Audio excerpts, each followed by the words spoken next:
Thanks to the organizer for giving me the opportunity of presenting my paper, Monetary Policy and Payment to Income Limits in Liquidity. Let me start by giving you two pieces of premise.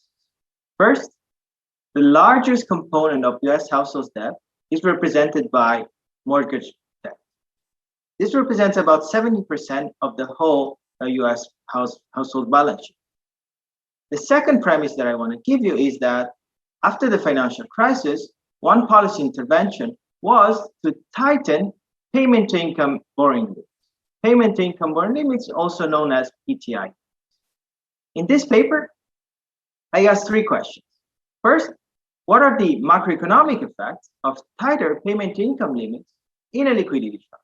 When I say liquidity trap, I intend a macroeconomic condition when aggregate demand is low and nominal interest rates are bounded by the zero lower bound. The second question that I asked in this paper is, what is the optimal ex-ante payment to income? And the last question that I asked is, what do tighter payment to income limits imply for optimal monetary policy? To give you a sense of the policy intervention, this is the distribution of payment to income ratios at origination for mortgages originated between 2000 and 2008 in the US. While this other distribution is the corresponding one for 2009 to 2008. There is clearly an intervention. Now, how do I answer these questions? I'm going to build a New Keynesian model with borrowers and savers. I'm going to introduce both loan to value and payment to income.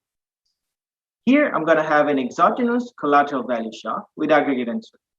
And nominal interest rates are going to be bound by the zero lower bound in endogenous. I'm going to calibrate the model to US macro and micro data. Let me show you the first experiment. Here, I'm going to study the effect of exposed tighter payment to income. The blue lines represent the impulse response function of most variables following the initial negative collateral value. The red lines represent the impulse response function with the policy intervention.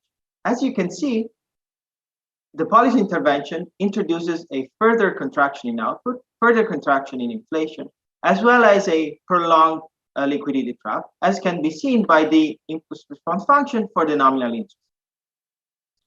A decomposition exercise reveals that the welfare loss introduced by the policy intervention is about 17% when compared to a scenario with no policy intervention.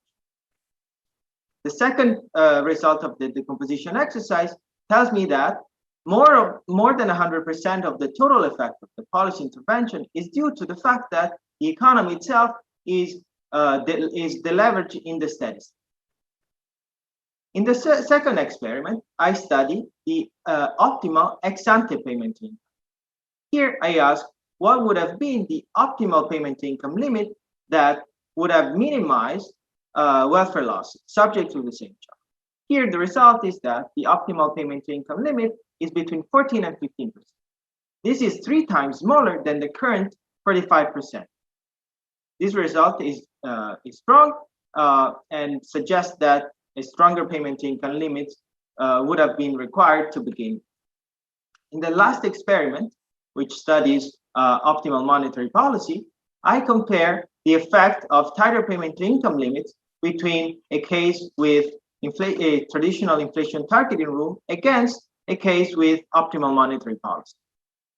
Here, the takeaway of this exercise is that the duration of the zero lower bound decreases more under optimal monetary policy commitment than under the inflation targeting, meaning that with tighter payment to income limits, the commitment credibility from a central bank perspective is enhanced. To conclude, my paper studies a calibrated New Keynesian model with borrowers and savers, long-term debt, deleveraging, zero lower bound, and I use this model to study payment to income limits in a liquidity. In a first exercise, I show a novel trade-off that is introduced by the joint presence of payment to income and loan to value. In an exercise using the model, I show how exposed tighter payment to income limits can exacerbate liquidity traps. And the largest component of this effect is due to the fact that the economy is less leveraged in the steady state. In a second exercise, I study the optimal ex-ante payment income. The result here is that the optimal ex-ante payment income limit is much smaller, about 3 times smaller than the current value of 45%.